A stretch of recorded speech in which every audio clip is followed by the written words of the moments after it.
Okay, thanks for being here. We're going to just split this up half and half so that, because I'm going to focus mostly on the history of how we got to no-kill, and Tawney is now the shelter director, the city shelter director in Austin, so she's going to talk about what they're doing after that. And we'll do questions at the end. In 2008, Austin Pets Alive really got started in 2008. We were an organization that was already involved in Austin before I was involved with Austin Pets Alive, and it was mostly advocacy. In 2000, we had tried to become a no-kill city, and there was a no-kill millennium movement that was really big, highly publicized, and it didn't work. The city moved from an 85% save rate to about a 85% death rate to about a 50-55% death rate between 1998 and 2001. And I mention that because I think a lot of people think it just happened magically, in Austin, and this slide is really about trying to show that we were just like every other city out there. Even though Austin is reported as being so progressive and wonderful, we were still killing a lot of animals. We did have progressive programs. We had massive spay-neuter. The program I started was doing tons of spay-neuter. We had wellness clinics, free microchips. We did have one no-kill shelter, the Humane Society, and 80-plus rescue groups taking animals from the city. And we were still at a pretty high kill rate. And it was even panned as a failed movement. You can see in the news 4 years after the millennium, it was still being panned as not being good. The Austin Animal Center, which is the city municipal shelter, had an average intake of about 25,000 animals, and what we determined from looking at their numbers is that they were capable of about 11,000 animals leaving alive every year. And what that meant is that if intake went down, then the euthanasia number went down because the live release always stayed the same. And if intake went up, then the euthanasia numbers went up in tangent with that. And that kind of just shows the parallel between intake and euthanasia.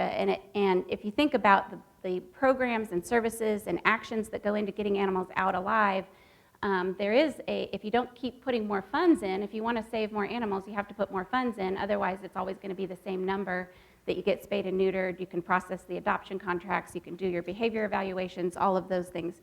And our city was not asking for more money. They weren't asking to improve the programs that were happening there. In 2007, this is just a snapshot of what it looked like back then, and cats were our biggest problem. We had 6,700 cats euthanized in 2007. And that made up 67% of the cats coming into the shelter and 45% of dogs. So given the failed history of no-kill millennium and all the good work that was already happening in the community, the thing that struck me was that there was data out there that was proving that we still hadn't done everything that we could do. And the data points that made a big impact on me one of them was the AVMA study, the American Veterinary Medical Association study. They do a book every couple of years that tells the demographics of the United States and how many people have pets and how many people are getting pets, new pets under the age of 1 year every year, so that a veterinarian can go open a practice. So the study for Austin, the Austin area, showed that there were 75,000 homes getting animals less than 1 year of age. So that meant that 75,000 people were either buying or adopting or bringing in animals, and that didn't even include the animals that were being adopted at an older age than 1 year. So 75,000 homes available to a new pet every year. We're killing 14,000 animals. So clearly there's a marketing problem in the shelter. And the other piece of data that was important to that is that only 25 to 30% of animals come from shelters to begin with, so pets. And so 75% come from other resources. And so that made a lot of sense to me, that we need to market better, we need to get in front of people. Okay. And try to move our pets into those 75,000 homes. And the other thing is the city of Austin doubles in size every 20 years, and we were still taking in roughly similar numbers that we were 10 years before that. And so our animal problem was not growing with the population of Austin. And so that, to me, meant that more adopters were moving into Austin and not necessarily more people leaving their pets at the shelter. So those data points were really important to me in trying to figure out how do we move the needle. The other thing that I was stuck on, I started a spay-neuter clinic, and I really believed that 100% of effort should go into spay and neuter, that every animal on earth should be spayed and neutered, and that's going to solve the problem at the shelters. And so we were measuring our success by how many spays and neuters we were doing in the community, and how many more we could do year after year after year. And the thing that I could never get right in my mind was how do you equate that one spay or neuter to an animal not killed at the shelter? I started Emancipet because I wanted fewer animals to die at the shelter, and it's a kind of a roundabout way to have an impact on what you're trying to affect. And it makes sense intuitively, but you can't actually measure it. And so one of the things that we've turned to is actually measuring the number of animals that were dying and looking at that number only, as opposed to all these things that we were doing in the community. It's like casting such a wide net that you can't have the effect you need to have at the where you want to have it. Seth Godin says, measure what's important. And if our whole programs were geared toward killing fewer animals, we need to be measuring how many animals we're killing and how that number is going down, and not focusing all of our energy on inputs. Should be more on outputs. The other thing that was hard to reconcile was that spay-neuter doesn't help the ones that are already in the shelter. So you can spay and neuter a whole bunch of animals, but for some reason, once the animals entered our shelter, we just sort of turned a blind eye and said, well, it's too late for them. We can't really do anything. We can prevent more from coming in later, so we'll keep focused on spay-neuter. But that doesn't seem like the right thing to do. And so moving on to no-kill actions, one of the things that inspired me also was going to a conference and hearing Nathan Winograd talk, and he said all the things that you hear, and you're kind of like, all right, well, you say go save them, but how do you actually go save them? And he gave some tangible examples, and it did click. It made sense. Like, well, why couldn't we do a feral cat barn release program? Why do we have to kill all these baby kittens? And so listening to him really inspired me and others in Austin to try to make a difference. One of the things that was important, if we're trying to measure the most important piece of data, we had to look at the data that the city was producing. And the city gave us pretty rudimentary data, but probably every city has this available, where you have the intake numbers by dog and cat, you have the age of the dog and cat coming in, you have who's being euthanized as far as their age and species and maybe breed. And if you can get that information, then you can start honing in on where the problems are. We don't really care so much about the intake numbers, we care mostly about the euthanasia numbers. And if we can focus on which buckets animals fit in, then we can develop programs to address the problems that are in those buckets. There were several obstacles in Austin to becoming a no-kill city, and it was mostly arguments. And I'm sure people here have heard all the arguments against no-kill. And I was part of a animal welfare leader group, and the conversation was always about, you don't have enough funds to get started. It's not responsible to get started without having the funds and a building and all the things in place to begin with. There's too many animals and not enough homes. The ones that are being euthanized aren't adoptable. I kept hearing all of that coming back to me, and what was really fascinating is that that's not the sentiment of the general public. That's the sentiment of the animal welfare industry. It's not what the general public believes. And taking that a step further, when we started talking to city council members, they didn't believe that either. So it's really kind of fascinating that we surround ourselves with each other, and then we all talk each other out of doing more to save animals, when if we just stop talking to ourselves and start talking to the people that really have the ability to step in and help, then we can be much more successful. And that's what we ended up doing. Let's see. So when we were first starting, we really wanted somebody else to do this, somebody else to save the animals, and to, we wanted the city to step up and do more adoptions and help themselves. I didn't plan to go in and take all these animals. But what happened is that it turned out there were three basic moves on the table. One being consensus amongst all the animal welfare groups, trying to get everybody on the same page, and then coming up with a plan that everybody agrees is the next best step. And I had sort of tried that for a while, and I knew that wasn't going to happen. And then the Nathan Winograd group was wanting a change in leadership to get rid of the old animal shelter director, and as soon as we get a new compassionate director, then everything's going to change. But talking to city council members, that was not going to happen anytime soon either. And our director was slated to retire 5 to 6 years after 2008. And so it really came down to somebody's just got to step up and do it. And so we became that group. Austin Pets Alive moved from advocacy to rescue, and we started trying to get the animals out. And our main message, another thing that was really kind of eye-opening is that during Hurricane Katrina, we had just a massive support from the community coming forward to take animals. Nobody even cared what they looked like, and they would take them off the vans and take them home and foster them. And our city was killing, hundreds of animals, sometimes every day, and we weren't having that kind of response it's an emergency every day, but we weren't having that kind of response from the community or that kind of communication from the animal welfare groups out to the community. And so we really harnessed this is an urgent crisis, it's urgent every day, it's life and death, these animals are dying, these exact animals are dying if we don't get them out.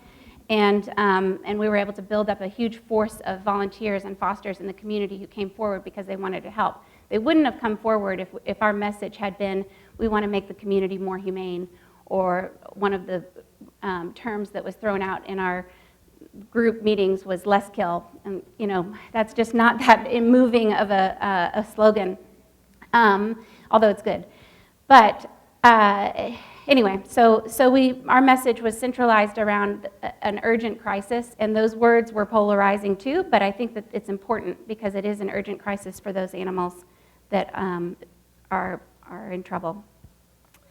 So in 2008, we had no funding, no facility, no staff. We had nothing. We were completely penniless. It was, like I said, it was an advocacy group. There were 12 volunteers, period, in the whole group. And so we started with nothing, and I hope that this inspires you guys to start, because you can start with whatever you've got. If it's just people, then just start with people. And what we did, how we tried to grow quickly, we knew 14,000 animals were dying, and we thought at the time that we were going to have to save all 14,000 animals ourselves. So we knew we needed to get very big very quickly. And so what we did is we tried to find people that we knew that were interested in the cause and ask them to be Ryan Clinton, who's one of the Austin people, I asked him to be the legal committee lead. We had somebody who was good in marketing. Okay, can you be the marketing lead? And so we found leaders for most of the departments, and once we found leaders for most of our departments, then we had a big town hall meeting. We invited, the Austin Pets Alive had a list of email supporters, and so we used that list, and it was about 1,000 people. We sent it out. We said, we're going to have a town hall meeting. We're going to tackle this problem. We need you to come forward. And then in that meeting, we assigned people to the different leads, and each lead developed their team, and then the teams, before we had that meeting, each team had a list of things they had to get done, like we had to get a logo made, we had to get the website built, and those tasks were divided, and then everybody left and then came back. We had multiple meetings where people were coming back. So it was a large working group, but it worked really well. And these were the different committees that we had, and politics and legal were about the same. But one thing that is really important about this movement is that, and the reason people get in trouble, even ourselves, is that it is so moving and so urgent, and you really can get stuck spending most of your time in the rescue category and not trying to grow the rest of the programs at the same rate. But if you can try to keep an urgent and equal emphasis on each program and continue having performance measures for each program, then you can grow them all at the same time. So where did we start? We started with trying to save we had to pull 100% of the animals to foster homes because we didn't have a building. So we started with trying to make a measurable impact. So we only looked at the euthanasia list. You know how the shelters will give a list of animals that fit the niche of the rescue group? And so a lot of rescue groups, if it's Yorkie rescue, they get only the Yorkies brought to their attention. And so we asked for the euthanasia list. That was our niche. We only wanted to look at those animals. We didn't want to look at anybody that was safe and that wasn't on the euthanasia list yet. And so every night they'd give it to us. Shelters, that's how they have to choose which animals, which cages to empty. They have to make a euthanasia list every night, generally, if they're a big shelter. And we would get that list and go look at the animals between 5 and 7 p.m. And anybody that we could find foster for, we would pull out and get them into the foster homes.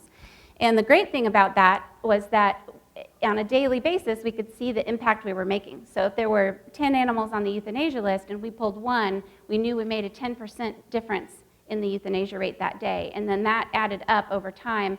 And by sharing those numbers with our supporters, that really helped motivate and galvanize our group because it was very clear what we were doing, and every action was related to being able to decrease that euthanasia number. So we obviously, since it's foster homes, we had to take what the foster homes wanted, but the strategy in general was to try to pull the easier animals first and give them more time and more exposure to get adopted. The foster group, it grew quickly. It's one of the largest foster programs in the country now. We have, I think, somewhere in the realm of about 600 or 700 pets in foster right now. But when we started, and it started because of the need, we didn't have a building, we didn't have a place to put them, so everything got pled to foster. And I think now that we have a building, we often forget about our fosters and what they can do for us. And so it's an important lesson that your cage capacity can grow with a foster base. And every new foster is a new cage that you could be putting an animal in. We used medical. We didn't have a building or medical services, so we had to use the local services that were in town. We volunteer. We started doing volunteer orientations. This is a lot of information that's probably too detailed, but it started slow. And people think of us now as a big organization, and we are, but we started very grassroots. So puppies were the absolute lowest hanging fruit. We didn't have a lot of puppies in Austin. At the time, it felt like tons of puppies were dying, but when we started digging into why they were dying, it was all fixable problems. And even with their problems, fosters wanted puppies more than they wanted dogs. So we made in 2008, in November 2008, we just decided, we've already pulled parvo, so why not just make a pact that we're going to save every single puppy that ends up on the euthanasia list? And we did. And from that moment on, every single puppy that came through survived. So what do you do with all those puppies that have all the various different problems? I did a presentation yesterday on the low-cost medical, and you do have to use low-cost medical when you don't have any money and you're trying to save animals. But we would treat them in the foster homes. We didn't have a hospital to put them in, so we couldn't hospitalize them. We started a very strict foster program where the foster manager would keep track of everybody. They had another spreadsheet, a Google spreadsheet that they would use and make sure that they're marketed at 6 weeks, make sure they're up to date on their shots, make sure they're spayed and neutered. You don't want to bring them to adoption events, guess what? You're adopting them. So they would be, it's true. Because foster homes get, clogged up, and then that's your cage capacity. So you have to turn over those foster homes. And it has to work like clockwork to be effective.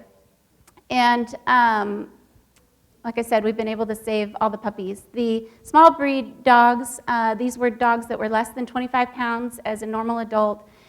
They mostly they were dying because of behavior. Most of the little dogs come in and they're unhappy about their situation, and they snark at people, and when they go to the vet clinic, they get black marks because they're trying to bite everybody. And so we had a ton of them being marked aggressive and being put on the euthanasia list. So one of our volunteers came up with this brilliant strategy for them. She would go into the shelter because the little dogs don't like new people. That's kind of their problem. And so she would go in and she would bring oven mitts and just grab them and hold them. And she wouldn't pet them, she wouldn't talk to them, she wouldn't do anything. She'd just hold them, and she'd wait for them to sigh and lick their lips. And then she'd put them down, not talking to them, nothing, put them down. And then the next day, 90% plus of these little guys would remember her and be in love with her. Be like, oh my gosh, Palmer, come over here, come over here, come over here. And so she was able to show that they can turn around very quickly, but they just need to get a little bit of time and get out of that terrifying environment. The other thing we learned, because we were doing offsite adoption events, is that they need to be harnessed, not collared, and they need to have a drag lead on them, because if they start running, you can't grab them, you'll get bit. But with the drag lead, you can just step on it and stop them from running. And we took all the broken ones and were able to save all the small breed dogs since '09. And let's see. The kittens, that was the next lowest hanging fruit. This includes the bottle baby kittens and the ones that are in between being adoptable and bottle baby.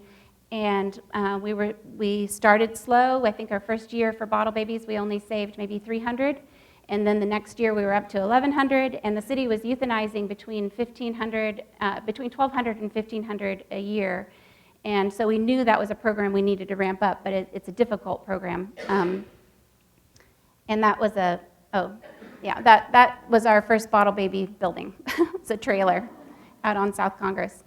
And these are the strategies. You got to spread them out. That was the most important thing about cats. With that 6,700 cats coming into the shelter and being killed a year, it's unreasonable to expect the public to come to one facility to adopt all those cats, because cats are really easy to come by, and if you don't recycle them back out to the community, you're not going to be able to get the bottleneck cleared out.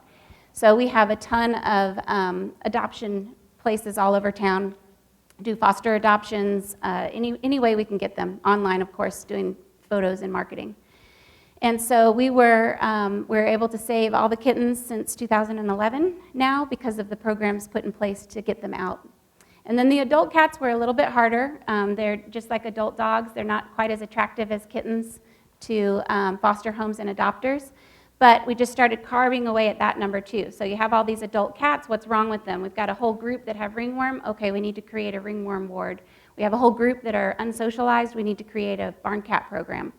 And by digging away at those numbers, instead of looking at the number as a huge number that seems insurmountable, if you can pick it apart and find the little programs, then you can find a leader for the program and a couple volunteers for the program, and you can develop strategies to get them out. Large breed dogs are the hardest group to save.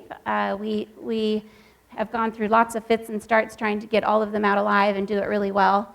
And we have programs in place, but and it's not a huge number. If you look at the adult type, pit bull type dogs that are coming into the city of Austin, it's only 1,800 a year out of almost 20,000 animals. But they're the hardest to get placed, and so they tend to clog up the system because every cage is full of them, because they don't turn over as fast as the other dogs. And so it takes a lot longer, and that's more expensive than even the most intensive medical case that we have. And finding homes for them, whether they're adoption homes or foster homes, is harder than it is for other types of animals. So that's a big challenge, and some of the things that we're doing to address that, we have Mike Caviani's here. He's going to talk later about tomorrow about dogs playing for life and play groups, and so we use the play group model. I would strongly recommend you go to Amy Sadler's and Mike's sessions on that. It's great. The thing that I really like about it is that all of our medical programs were based on a mass treatment of animals.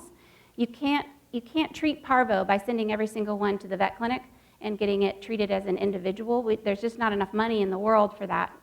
But what we can do is we can create a parvo ward and treat them all at once, and everybody gets the same treatment, and you can make it much more efficient and cost effective. Same thing with playgroup. It's such an innovation, because the traditional model is one dog, one trainer, maybe a volunteer, and then 6 weeks. And how do you do that if you have 1,800 dogs that need help? You can't, it's not possible. So the playgroup program, I think, is brilliant because it does this mass treatment. They're going in there, they're getting socialized, they're getting exercise, they are being assessed at the same time. The playgroup leaders can see what their true personalities are rather than what they're doing in a cage. And then we have some other ancillary programs that help get the big dogs out. Our Canine Good Citizen program has been very effective in trying to give them some manners and some skills that people want to adopt, and so they're much more attractive. And this is just a kind of a overall slide of what we do. Our role in the city is to be kind of the back for the city of Austin. We can't and we don't want to go save every single animal that's at the city of Austin. They don't need it. They're saving a lot themselves. And the community, which is the green line, those are the animals that are going to other groups. And we don't need to worry about those either. But when the city has a spike in intake, instead of that euthanasia line going up, our line as the safety net goes up to try to get their back and help get those animals out. This is just a snapshot of the animals that we saved over the years. And in 2010 is when we got our first building, and then we moved into the old city shelter in 2012. And you can see the effect. It's measurable. Everything we've done is measurable. And I think that's incredibly important to this cause. So some of the other things that happened, City Council, you saw that there was a political group working at the same time as we were doing all the rescue and medical and volunteers, and that political group was making serious inroads with the City Council members. They were able to put people that were appropriate and no-kill oriented on the Animal Advisory Commission. They were able to educate the council members. We ended up with having 2 council members that championed no-kill and actually ran on that for their re-election. And so it became a big deal to the people who make the decisions. And because they passed a no-kill resolution in 2010 to save more than 90% of the animals that were coming into the city shelter, and by 2011 the city had doubled their adoptions, and we were at 90%. And you saw we weren't taking 14,000 animals. It didn't turn out to be just us. It turned out to be the city, and then also the intake of the animals decreased. And again, we can't say 100% that was because of spay-neuter. We think it's partly because of spay-neuter, but there's a lot of other things that are happening in the community that make it very difficult to measure the value of that one spay and neuter. It's still worth doing. I'm not saying that it's not worth doing, but it's not a cause and effect. And then I will end my section with just a little video that I think is adorable.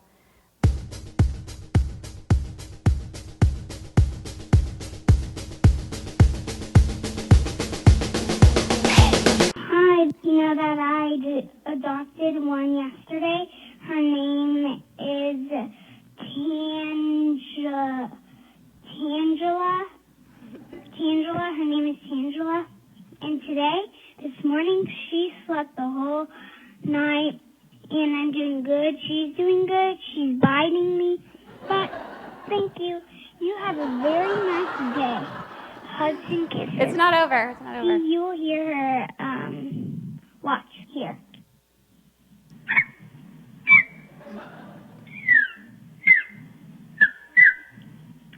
Okay, that was her. Thank you. I hope she doesn't get sick by me. Just don't call my mom. Just don't call my dad. That's just her. She went poop a couple of times. She's trying to bite her tail right now. Sorry. She went pee a lot, so she's good. She went pee a lot, so she's good. Thank you. Bye-bye. Pets Alive and Tangelina. Tangelina. That's her. That's her name. But I adopted her yesterday. Thank you. Bye-bye.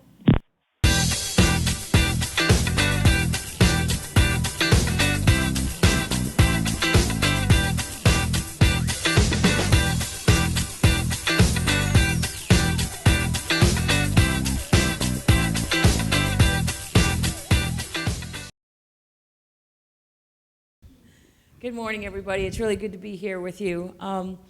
I was really, really excited, number one, to come to Austin, and then to be invited to be here today with you and to present with Dr. Jefferson.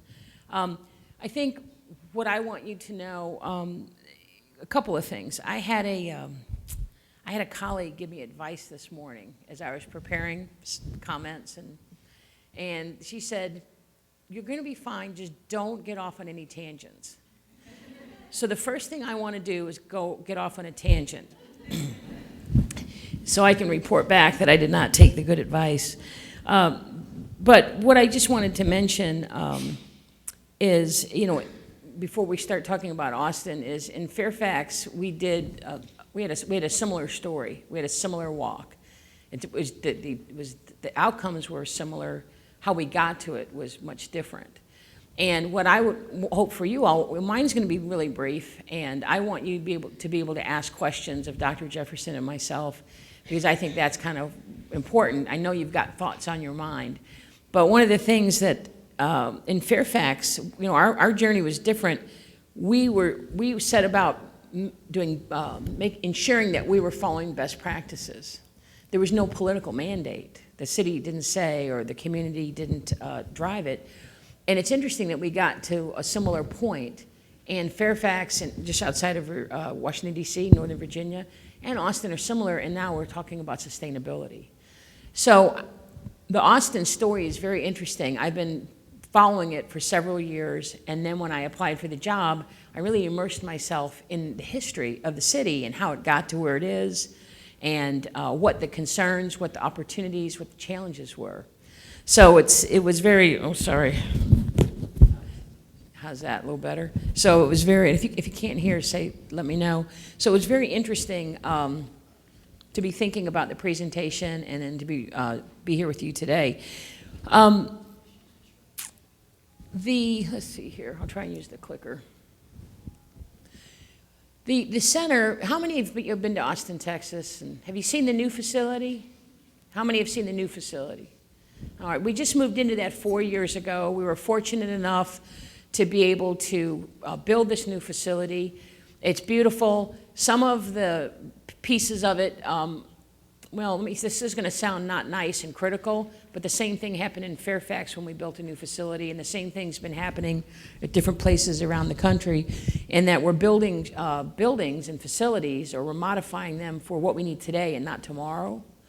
And there's a real focus on retention or confinement. Right now, there's this push with Austin, we need to build more kennels because we're always overcrowded. And what I would say is, are we overcrowded? And this is another tangent. Are we overcrowded, or do we need to work more efficiently and effectively on getting animals adopted? I mean, because 100 people a day move to Austin, we're never going to be able to keep up with building enough kennels if we don't change the way we're doing business. So, beautiful facility, built to be relevant 5 years ago, but it's gorgeous, and we're happy we have it, because when we vacated the Town Lake Center property, that gave Austin Pets Alive a physical place to be.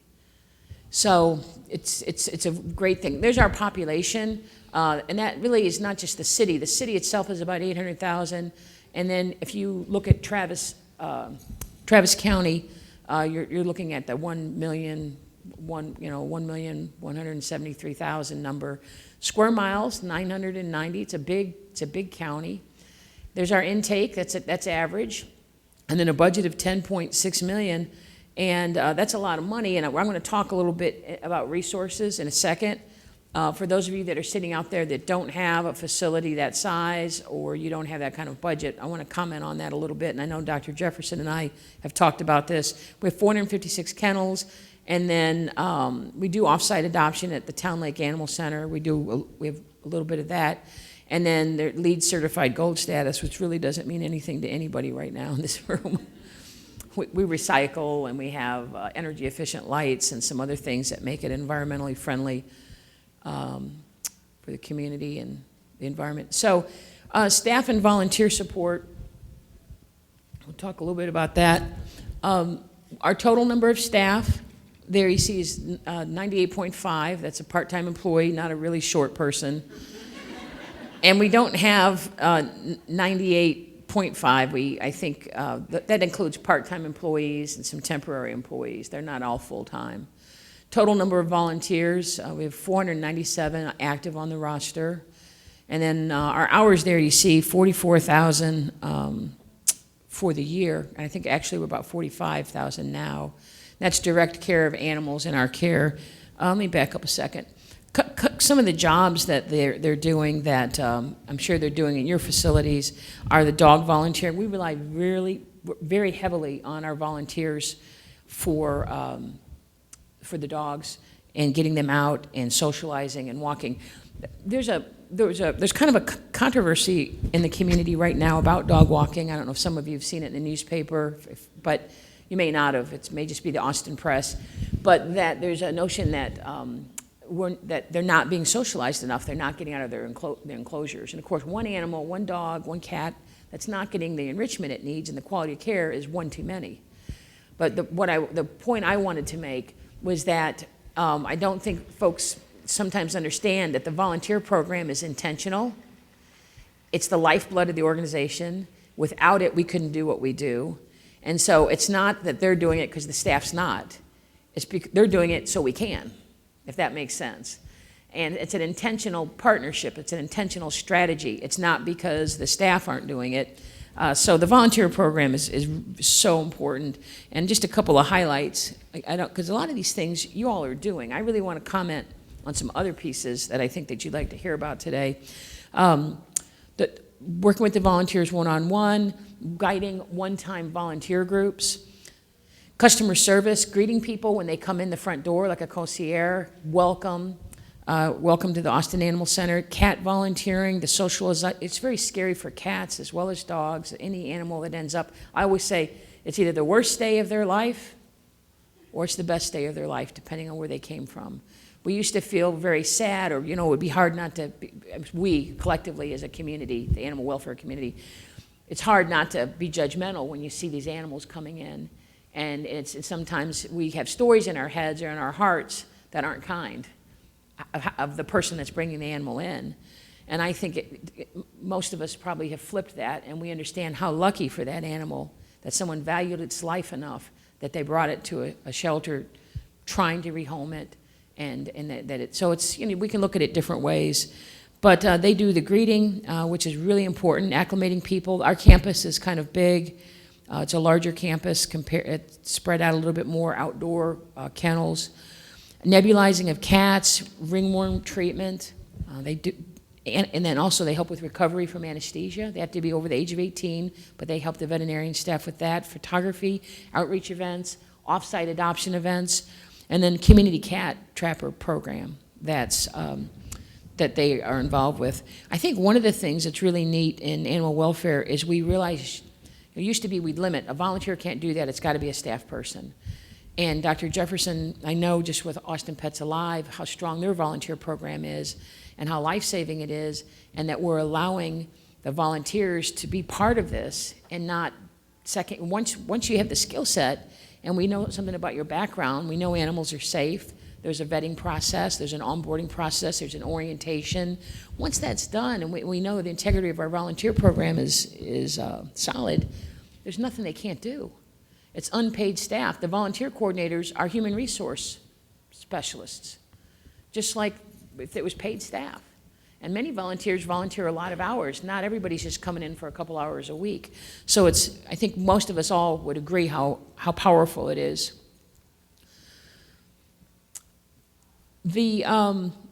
As Dr. Jefferson kind of touched towards the end, it was a good segue for this, is the City Council mandated in 2010 to that the no-kill plan, and that we would reach over 90% for live release.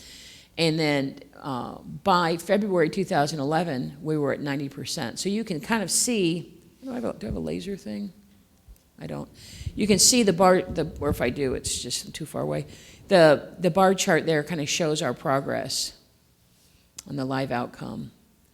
And I've been in Austin a month now, but I've spent months since January studying Austin and learning about Austin. And I have lots of questions. We were just chatting about adoptions and live outcome and other things. And look, what I want to go back and look at what we changed at the Austin Animal Center when if I look at the statistics monthly and spikes or quarterly or at the half-year point, what did we do different? What did we add on? And that's something that we're going to be working on for future presentations for people that are working with municipal shelters and that are trying to mirror best practices and get to that point. And what were some milestones for us? And I know some of the milestones, and we'll be talking about that in a minute. So how do we do it? And this is why I took the job. One of the reasons I took the job, big thing, is because Austin, had had the intestinal fortitude, political and otherwise, and from the community to embrace that mandate, to make that happen. And where we're at now, and when I think about how we're doing it, well, the genesis really was the partnerships, the commitment, committed support, collaboration, the evolution from the community, the city, that mandate. Remember Dr. Jefferson talked about the mandate, and then actually putting resources behind it. Now, not all cities and communities have the amount of resources that Austin has. In Fairfax, I certainly didn't, and it wasn't mandated politically. It came from me. And not me personally, but it came from the team I put together. We looked at what best practices were in the nation. We looked at our live release rate. We looked at our adoptions. We knew we could do better. We went to conferences. We talked to colleagues in the area. We just immersed ourselves in the field and looked at what best practices were, and that's what we focused on. And we did it in a year and a half. And our resources were a lot smaller, and our intake was smaller as well. So the city's commitment, leadership, innovative programs, dedicated staff, and just looking for me, they looked around the country. 6 people from the city of Austin came to Fairfax County, met with my supervisor, met with the community, and asked hard questions about what we were doing and about me. I mean, the commitment is incredible. They want to put the very best team together, and they are committed to results. And then the community services piece, prevention, and working with the partners, and education. And really, education's, that's a good word, but we also, I think, sometimes we have to be careful. We're sharing information with the community so they can be part of the solution. And so education kind of implies that we're going out and helping the ignorant and see the light. We know you poor people, you don't know how to have a pet, we're going to educate you. And I know none of us would do that, but we just have to think of the power of language and the effect it has on people. So you know what I mean when I say education, sharing information, and then providing resources. So really, I look at the partnerships as kind of how we started, that groundswell, that demanding that we do better, and this is not okay. And that Dr. Jefferson was a big part of, and founding Emancipate. And then the city commitment that said, yeah, we hear you, you're right. And then the community piece is the collaborative piece of how we're going to get there. Each organization in Austin plays an essential role. Dr. Jefferson talked about Emancipate. I don't know if you touched on Animal Trustees of Austin, but we're going to talk about, I'm going to flesh that out a little bit in a minute. And there's, of course, the Austin Animal Center and this center in the middle there, and then Austin Pets Alive and Austin Humane Society. And the roles they play and the pieces they hold to this equation and the progress is so important. And so those of you that sitting out there that are in communities that may not have the same resources as the city, that are maybe working on the political piece, one thing I do know a lot of us have is we have these rescues and these organizations that we can leverage resources and be collaborative with. So that's, to me, very hopeful. Because for us, we're telling our story, but we want to be inspirational. We want to help people do this, but we're not all alike. That's why my background with Fairfax was kind of interesting, because I came at it much differently. Partners, I want to talk a little bit. 37% of our live outcome is transfers. That's big. And we have 142 active rescue partners. And I'm not going to belabor the Austin Pets Alive piece because Dr. Jefferson did a great job of talking about the animals that they are taking from the Austin Animal Center that we're transferring, that they're saving. That maybe we didn't have the resources or their expertise or the programs set up to do that. So that's huge. I can't focus on that enough. Serving the community. The community is strong because of our partnerships. I think the prevention services, the education, and the resources is what makes the center succeed, and we know that. Community services, I wanted to talk a little bit about Emancipate. Emancipate offers spay-neuter surgeries, basic wellness services, mobile clinics, serving the greater Austin area. And they have a unit facility on site on the campus where the animal center is now, but they also are out in the community in Central Texas, and I think aren't they in Philadelphia now, but just talking about the Austin community, they're around the county. And then Austin trustees, the animal trustees of Austin, how long have they been around? A long time. And it's a scientific term from the doctor. She actually didn't say long time, I said that. In that they offer spay, neuter, and specialty surgeries, basic wellness services, and heartworm treatments. And then Austin Humane Society has been around since 1952. Incredible organization, and have, they're officially our emergency partner in the community, and they have a very strong feral cat program, trap, neuter, return. And then Austin Pets Alive, which Dr. Jefferson covered so well. Community services I want to talk a little bit about, and that is the animal services outreach. Big part of that for us is our mobile free days for spay neuter, our partnership with Emancipet that I talked about a few minutes ago, the rabies vaccination clinics. The really neat thing about rabies vaccination clinics, because that was on the cutting board when we were having some fiscal, we were needing to trim our budgets in the city of Austin, like all communities. There's not a money tree. And rabies clinics was put on the table. And I met with the executive director of Emancipet, and we talked about it, and she said, and it makes sense, but she pointed it out. She said, it looks like something that you can cut and do some other way, but by going out in the community and offering the rabies vaccinations, you're also having conversations with people about the microchip, the tag, big one, spay neuter. So they were finding that people that were coming to the rabies clinic with animals that were unaltered, that was an opportunity to have important conversations with them, crucial conversations, connecting them with resources. How do you measure whether that prevents intake 6 months or a year down the road, or a litter of pups in someone's backyard? So it's some of the things we do, we still struggle with how to measure them. Let's see. The other piece, 6,625 owned pets are spay and neutered at the Austin Animal Center. So we do have a vet clinic there. We offer free microchips and ID tags to anybody that comes in. They do not have to be an adopter. And then we work very closely with the partner, or we have a partnership with the Austin Trustees of Austin that we mentioned a second ago, that fund. If somebody will adopt a dog that's heartworm positive, they'll fund that medical treatment. It's an important program. And we have a veterinarian clinic there with vets on staff, and we also have contract vets. What we're focused on there are best practices. We want to make sure we're following the best practices that we can on intake, vaccination, preventative medicine.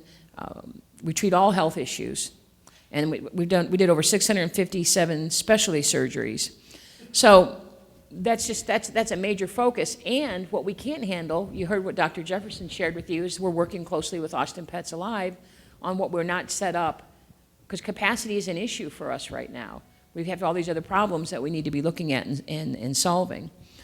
Enrichment, we work with, these are two areas. Behavior and enrichment is something that we're working on right now. We are launching, really excited, Dogs Playing for Life, working with Amy Sadler, who's the founder of Dogs Playing for Life. She's coming to Austin the 23rd of August through the 30th, and we'll be launching play groups at the Austin Animal Center and working collaboratively with Austin Pets Alive. We want to strengthen our behavior and enrichment program. One of the things that we found out, a lot of the things that we thought we knew to be true about behavior programs or behavior of animals that are in shelters, we're finding out they're not true. We're finding out that cage reactivity, barrier reactivity, resource guarding, you were talking about the little dogs. This stuff melts away and disappears when in foster homes and when they're adopted, and in play groups. Animals, dogs that may present head snapping and all those terms. Whale eye. I hate that term. If you put me in there, I'd be looking like that too. But be more than that. It's like orange is the new black. I'd be going nuts. And then I wouldn't be here for much longer. But all of those things that we see, we're finding out if you get them in play groups, it stops. Or we find out a dog that evaluated like a cream puff, we learn something else about it in playgroup that's important. So it works both ways. It's another tool in our toolkit. So one of the things that, and I learned this in Fairfax, and we had that aha moment, that realization that there's so much more we need to be doing with the behavior enrichment piece. Where we'll be moving to in Austin is more of a holistic program with not having one expert on campus. I always say that there's danger in certainty. Particularly if you're the dog or the cat or the animal, that you're on the wrong side of certainty. And so to be evolving, to be growing, to be learning, to be okay to be wrong so we get it right and be looking at that. So that's, I went off on another tangent. So let's see here. What's that? You're gonna tell on me. I'm not gonna tell you who you can report to. You'll tweet it out. So free microchips, heartworm positive, vet clinic, and their foster program. Dr. Jefferson talked about foster program. I can't say enough about that. We have, the foster program is absolutely life-saving. And I love what you said. If you're not bringing it to adoption events, well, you're adopting it. Because that's cage space, right? So, I mean, she hit the nail right on the head. I should have just got up here and said ditto. Use my ditto card. Oopsie, sorry. City commitment. You know, again, I told you, remember when I stood up here in the beginning, I said, we came at it differently in Fairfax. You're here to hear the Austin story. The reason I'm bringing up the Fairfax piece of my background is because I don't want someone to say, well, sure you did it, because city council had a mandate. I'm in a community where the folks that are elected officials or appointed officials aren't on board yet. And so I can't do what you did. I don't have $10 million budget. I don't have a political organization that's saying we're going to do it. There's different ways of coming at this. And that's what I hope is a takeaway for you. I know these other folks are talking about how they did it, but there's different ways to come at it. And what I would like to say, that I hope that a takeaway you have, is that you're looking at best practices and you're communicating that to the people in your community about the economic benefits of it. Let's say they're not an animal person. One of the things that ASPC, I went to a presentation, Lady, what's her last name, Lady Van Cavage, cautioned all of the animal folks in the group, when you're lobbying your elected officials and appointed officials, don't wear the crazy cat shirt or the pit bull earrings and all your animal bling. And because, and not that there's anything wrong with that, we think it's great and it's beautiful, but to go in there professional and polished and not just appealing to the humane piece of the story, we need to be doing the right thing for the right reasons, but also there's an economic value to doing the right things for the right, there's people moving to Austin because of this. And that matters to people that aren't animal people. And so there's different ways to come to your no-kill story or your humane community story. And so I just don't want you to say, well, yeah, you've got 98.5 employees and $10 million. Well, we didn't always. We didn't 20 years ago or 15 years ago, and Fairfax certainly didn't. So just you know, I want you to have that takeaway that there's different ways to come to in this journey. So that was tangent 3, I think, or 4. So city commitment, the leadership, the mayor, the city council, the city manager's office are 100% behind it. And that is really important. And in Fairfax, they didn't mandate that we make changes, but when they saw how cool it was, and they saw the joy, and when Wayne Pacelli visited and stood up there and said, you're in the top 1% in the country for municipal shelters, and we didn't do it for that reason. But when that happened, they were proud. They want to be a well-managed county. So that's what I would say, no matter which way you come at it, the way Austin did, the way Fairfax, the way some of these other communities. Doesn't matter how you get there, let's just get there. And it's a win-win for the community economically and humane and otherwise. So let's see. Sustaining no-kill, you know, big piece for us in the sustainability is deflecting and reducing intake. Most of you already do many of these things. What I can say is that we're looking at better ways of doing them all the time. Deflecting and reducing intake, talking to let me see here and make sure I don't step on my tail.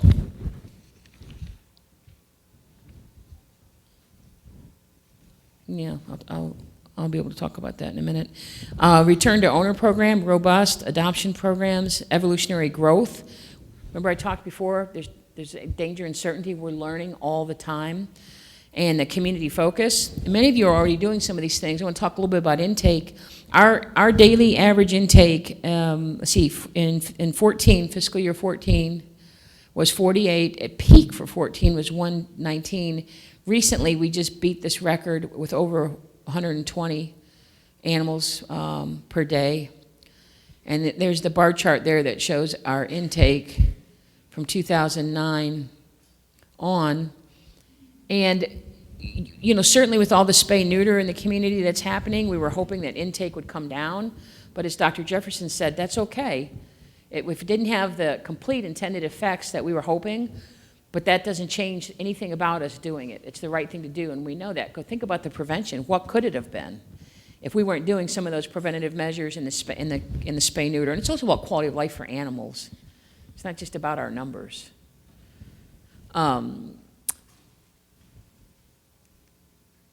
Minimizing intake, we have a system in Austin, 311. You can, if you call in that you found a stray, we encourage that person that's found it, if they sound reasonable and if they can hold onto the stray, but we take all the information in, we put it in the computer, we get it up on any of our tools on the website. That way, if it stays with them for a day or two, and we can delay that animal coming in, it keeps a kennel space open for another animal, and if someone calls in looking for it, we connect them. So if folks are willing to do that, that's very important. The city website, it's really good, but we're going to be working on even making it stronger and better and more user-friendly. Stray Mapper is a neat tool. Take some time later to go on the website and look at the Austin website and some of the tools we have. The Stray Mapper is a really neat thing when you're looking for an animal that you've lost. And then the data portal that we encourage, and we also encourage the development of new apps. We're working on a couple apps right now that's going to help with this. But take a look at the Austin website. I'd love your feedback on it. We were trying to improve it. We know we can. So we talked about deflecting intake. Big piece, big part, 353 animals we prevented from intake, just returned to owner in the field. We want to increase that. Being able to scan the animals in the field, return them to their homes, and then offer them some, and again, there's the E word, let's say, instead of education, information on when we return an animal, do they need help with fencing? We actually have a donation account set up where we can help people with fencing. The animal protection officers, there's only 18 of them for 900 square mile county. And they actually will do small repairs. If they return an animal and the gate's off the hinge, or there's a board missing, or there's trash cans next to the fence, so that's how the dog's getting out, they're working with that person. It's not just returning the animal and not helping. And then prevention-based enforcement. Some communities are still, they just want to gig people. They want to write tickets. They look at it as a source of revenue. And were you tracking my tangents on Siri? You were like, how to prevent tangents, Siri. So I appreciate you having my back. So the working with people, and it's not just about writing tickets or gigging them or punitive. It's about prevention. It's about being part of the community, engaging them in solutions. And then owner surrenders. We do managed intake. We ask people, do we try and manage those appointments if it's not an emergency? If an animal's not in peril, can we manage that appropriately so we don't have 80 people in the lobby at the same time, and you're actually able to counsel them and talk to them, because there might be something that they need. A lot of times there is. If they had it, they'd keep the animal. Is it housing? Is it money? Is it medical? Is it behavior? What is it? So when we talk about managed intake, I think some people are like, well, they make an appointment, and that's not fair to the animal, and what if the person's not nice? But that way you can have a conversation with them and have a quality conversation, and they're not just dropping in. So we try and do that, and it works fairly well, I think. And then our partner resources for deflecting to rescues. Particularly if it's a certain type of breed or type of animal, we ask them, we give them a list that they can call. So we're a last resort. We are an open access municipal shelter. We want them to be able to look at other alternatives, friends, family, rescues. What are some other things they've tried? And then if the medical help's a big piece, I think we know that. People, that's where the partnerships with Austin Pets Alive, Emancipet, the trustees, the animal trustees of Austin, the Humane Society of Austin are so important. We can kind of connect the dots for folks. Reducing intake, prevention programs. Let's see, what I really want to kind of hammer on here is the free tags and chips for every Travis County resident. We're providing that daily. Over 11,000 animals chipped by the center, I believe, I think it was last year. And then we only have one person doing our outreach pieces, like billboards and flyers and social media, and volunteers are a big part of our outreach program and going out and doing events and flyers. So it's not like we have oodles of people devoted to it. In Fairfax, we had none. And we had you heard in the introduction, we have an award-winning social media program, and we just had a full-time person take that on and absorb it and work on a robust program. The return to owners, we utilize social media heavily. We have a Twitter auto posting from Pet Harbor. Some of you probably already do that, Facebook, Instagram. And then getting animals that are lost back to their home. Some people may not know that there's an Austin Animal Center if they're new to the community, or they may not know where to look. I'm sure this happens in your community. If somebody loses a pet, we'll do a poster for them. We have a template. We will do the poster, print them off, and get them to them right away. Get those to the folks. And then trolling Craigslist. And then we use we actually have access to our energy department's information and helping people, connect people back with their animals. City, and I need to speed up. I want you to have time for questions. City and community commitment. The collaboration piece is huge. And you heard what Dr. Jefferson talked about, and just the amazing programs and the amazing services that they offer. Our friends of the Austin Animal Center are very strong. They are the ones that secured the funding for our play yard, when we do the Dogs Playing for Life playgroup training at the end of August. That's possible because of them. And we're identifying additional donors to help keep that program running, because it's so important when you're bringing in as many dogs as we are to have the playgroups up and running. And we have a program called Hard Luck Hounds. That's a length of stay program where there'll be extra attention for those dogs, either getting them out in foster or showcasing them on social media. We do a lot of TV spots. Almost every day we're going on some local program. And we have volunteers that's what they do. And showcasing animals. Desperate house cats, and again, a length of stay, where we have special adoption events once a month that you can come in and visit with them, and I've participated in that. Classic canines, our older dogs, oldies but goodies, where people, again, Dr. Jefferson had that statistic in her slide, less than 25% of people are going to shelters to get animals. And a lot of the people don't realize that the older animals make perfect pets, and they don't know about that. And to be able to communicate the classic canine and the cats too, their personalities and just a lot of times it's just information sharing. And you think about how many times you have to hear something before you do it. But whether it's buying a mattress, buying a car, switching banks, they used to say we had to see it or hear it 9 times. And so it's not enough for us to have a pretty poster or a pretty flyer or one billboard or a couple of good social media posts. It is Groundhog Day. It is repetitive because we want people to hear about it and see it over and over and over and over. Dogs Out Loud is another one of our partners that's just fantastic. Here's our adoption statistics that I wanted to share with you. And one of the things I'm going to go back and look at is when we started our social media in Fairfax, we doubled our adoptions of dogs in, May, June, July, in 4 months. So I want to look at the Austin statistics and when we launched our social media programs, because I think that probably had had a big part in the spike in numbers. So, you know, a couple things that we're going to be looking at is our adoptions and how to get those numbers up, how to connect with the community. Dr. Jefferson and I have been brainstorming. We know that a lot of people come into Austin Pets Alive campus and the Austin Animal Center campus, and they're leaving empty-handed. Well, why is that? Was the wait too long? Is our customer service lacking? Are we not telling the story of, are we not matching them up with their next family member, their next animal family member? I mean, some people might be coming in and they're going to come back later with a spouse, or they're starting to do research and think about it, but I'm sure other people are leaving for other reasons. So that's something that we're going to be looking at closely to see how we can get our numbers up. We're thinking about right now what's next for us. We're anticipating growth requirements. 100 people a day moving to Austin. We have new kennels being built, about 80 of them.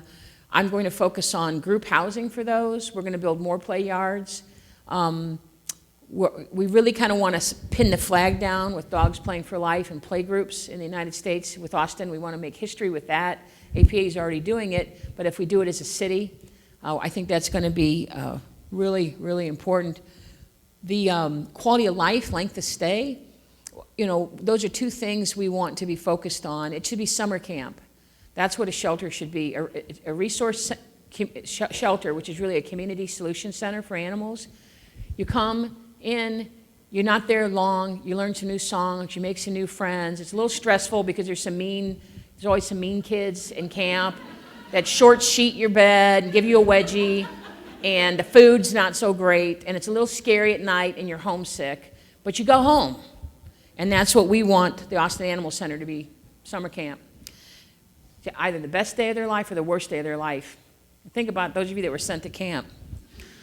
Some people were like, it was the best ever, and other people were like, I don't want to go again. And we want them to, get them in their forever homes, and it should be a temporary stopping point. But quality of life is very important for us, and looking at length of stay.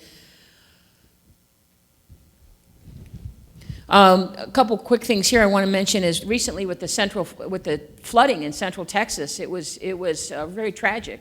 And we know that there was loss of life. We know that animals were displaced from their homes.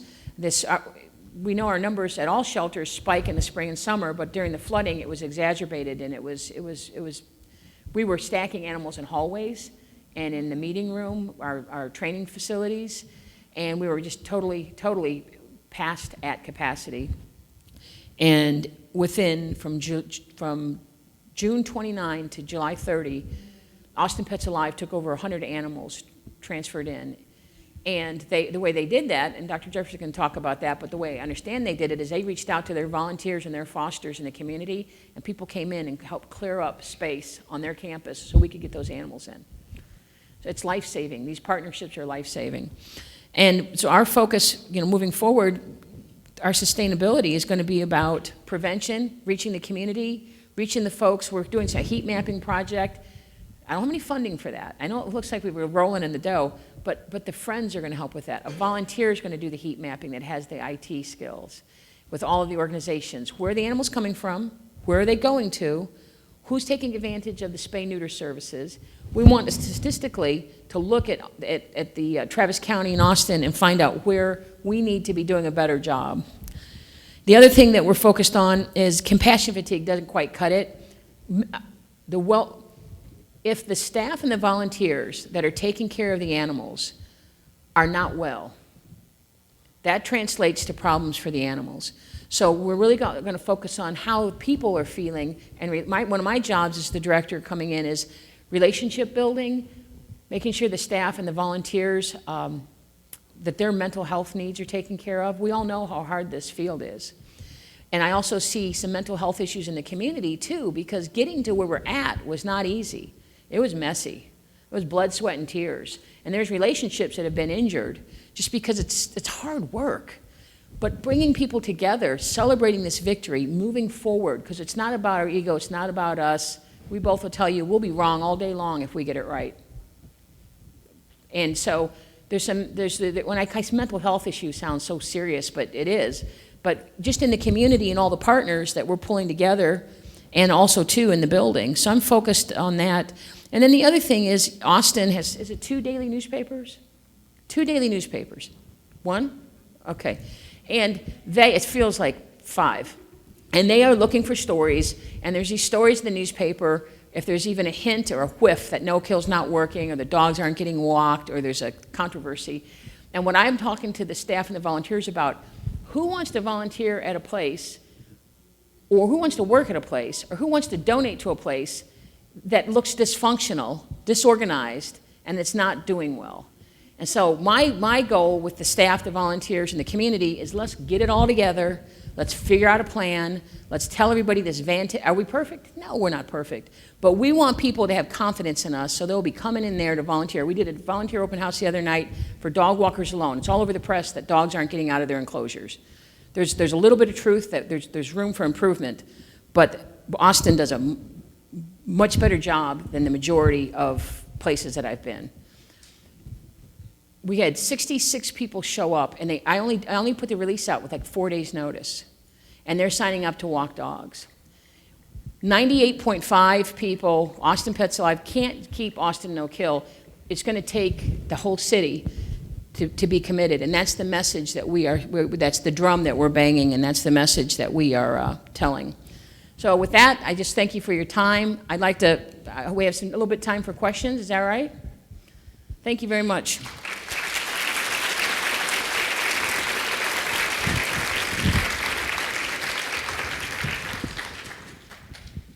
Any questions? I think somebody has a microphone. When you're pulling off the euthanasia list, do you pull the senior dogs? The what dog? Seniors. Yes. Oh, yes. Do you have a special way that you market those dogs to the public that they deserve a home to? We highlight individual animals with all sorts of different issues, but specifically the senior animals, we don't have a specific marketing program for them. We do try to put them in foster, and that helps a lot with getting them either, they can stay there. If, they're not going to be the fast turnover animals that go to adoption events if they're geriatric, but we try not to pull them into our kennel because it's not a safe, place for them, comfortable place for them, I should say. The transfers to rescue groups. We are a breed-specific rescue group, and we have a real challenge in the Dallas-Fort Worth area with working with shelters. They tend to want to adopt out the dogs and not work with us. Do you have recommendations on how we can build a better relationship with them? I think, because it was Dallas, I was deferring to Dr. Jefferson, but I think, and I'd like to hear what you have to say about this, but I think just thinking about Fairfax and when I came in, is sitting down and talking about what the goals are and doing some strategic planning and thinking together would really help, because one of the things we did with our rescues in Fairfax, and I know that we're doing this now, is when you do the transfer, because the rescues, they need donations. And what shelters need is they need animals to move out into healthy, appropriate locations, right?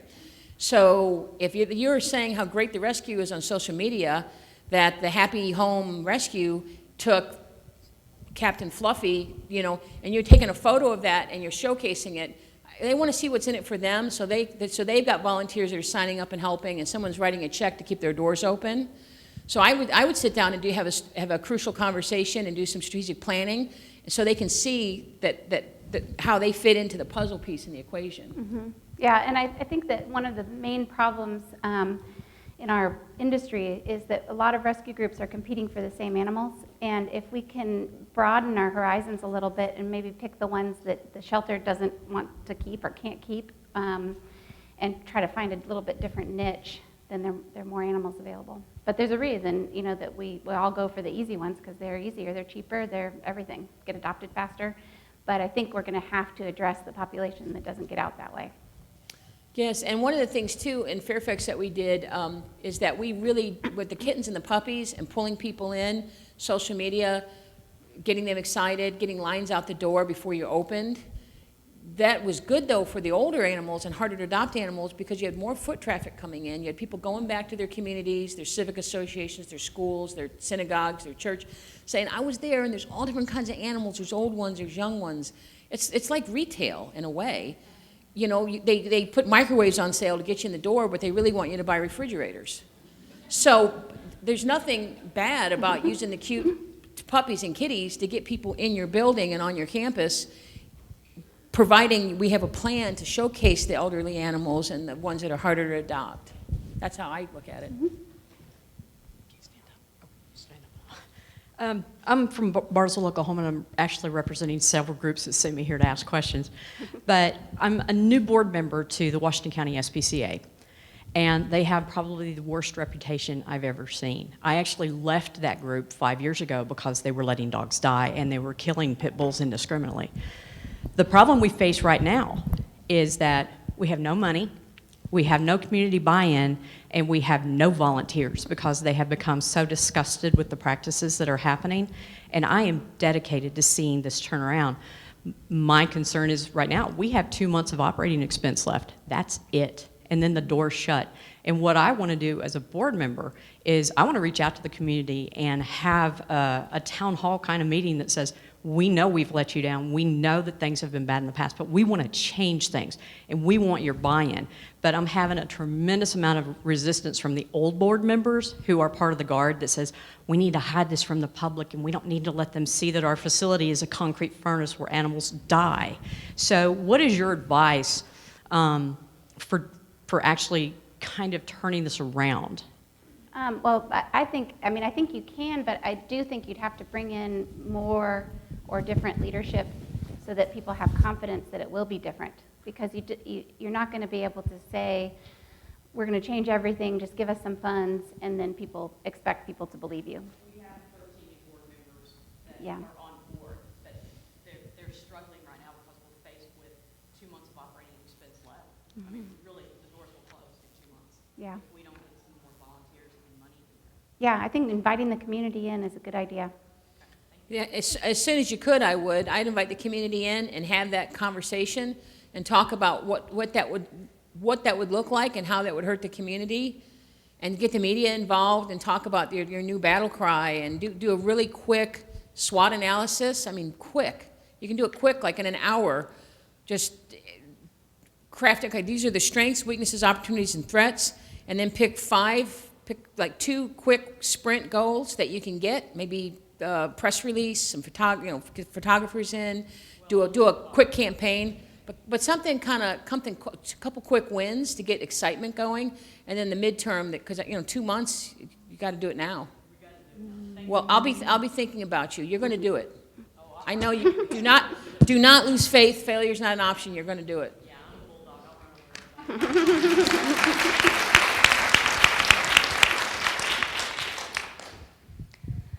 It sounds like Foster was integral to the success of your programs. Can you talk a little bit about your successful recruitment strategies For fostering? for Foster? So when we started, the animals couldn't live unless we found a foster. So that was very motivating for people to sign up to become fosters. We also, anytime that we have an animal that is high profile, and the ones that work the best for the media are the ones that have been intentionally harmed by a human. And we do media on those, and we'll get 100 or 200 foster applications for that one animal or its litter mates, and we just try to recycle them to other animals. So media helps a lot. We do constant, we're trying to be present all the time with the message to please sign up to foster, but it's really those big pushes that get us a new batch of people to come in.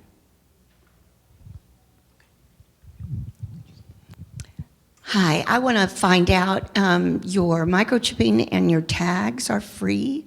What kind of tags? Are they rabies tags or are they ID tags? Well, they've got to have a rabies tag displayed, right? Right, and that's from And the then, city, so right? the ID tag, and then they're microchipped. Okay, because I know a lot of cities get revenue, a little bit of revenue, from the rabies city licenses. Mm-hmm. So I was just wondering if it was a rabies tag, because if they have a microchip and then they have an owner ID tag, I was just wondering what kind of tag it was. And is all that, how did you sell that, and how old is that program, the free tags and microchips? Not sure exactly how long that is. I would be willing to bet we probably started that between 2009 and 11. In Fairfax, the Friends of the Fairfax County Animal Shelter provide the collar and the tag. Is that right, Leanne? Do they still do that? And so I believe that we utilize our donation account, and I think that we also are working with some nonprofits that help us with that. Yep, sure. My name's Kathleen Chapman. I'm from Melbourne in Australia. I'm working to reform my local community. So about 2.5 years ago, I lobbied my local councillors. The city, it was and unfortunately still is contracting to a mega pound. They've got contracts with 18 local governments and a kill rate of around 75% for cats. When I started my campaign, they were killing 90% of the cats from my community.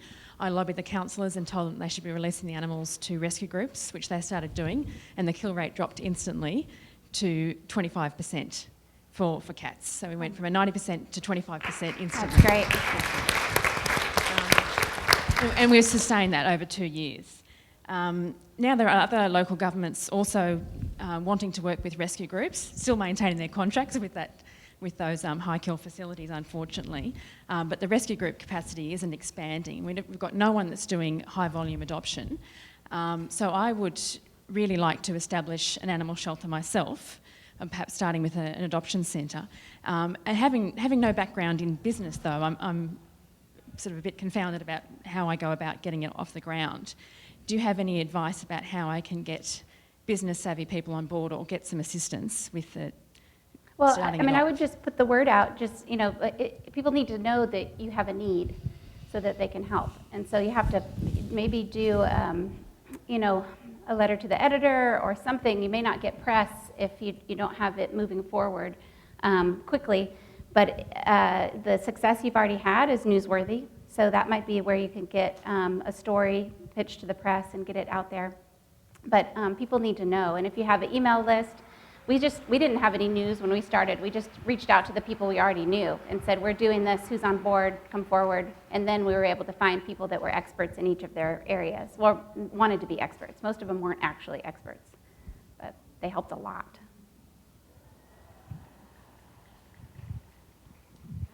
I actually have a two-part question. Social media has become so huge, and we all utilize it. Facebook, of course, is our number one. What other social medias do you use that you found you get results from? Well, we used Twitter a little bit. I think we have 19,000 followers on Twitter, so it can help. I'm not the social media expert, though. So we have a ton of Facebook pages. We have our main Facebook page, and then we have Facebook pages for like the Parvo program and the clinic and the dog volunteers and cat volunteers and fosters. Those are closed ones, right? Yeah. I think, and I'm not a social media expert at all either, but we use Instagram, Twitter, Facebook. One of the things is the thing about social media is there are some best practices. And I would definitely invest some time in doing that. A couple mistakes people make is they hire a young person to do it because they're usually more techno-savvy, and the millennials are doing the Facebooking, but they don't have the strategy down. And then people won't follow or they'll unfollow if they feel they're getting social media spam. So there needs to be a strategy to the social media program. There's actually certain times of the day you post. There's certain how many times you post. There's language you use, what person, what tense, the kind of photos you use. I said puppies, kitties, and animals intentionally harmed. I mean, not trying to make people cry, but people that gets them. And then and you want people. Social media should not just be about pumping information out. It should be about inspiring and getting people to act. Come to an event, volunteer. What are you asking your followers to do? Be interested, follow a story, write a check, come to an event, be part of a solution, show up for something, or just sometimes it's just a story. We're so happy to share this with you, but you can't do that all the time. It can't just be that.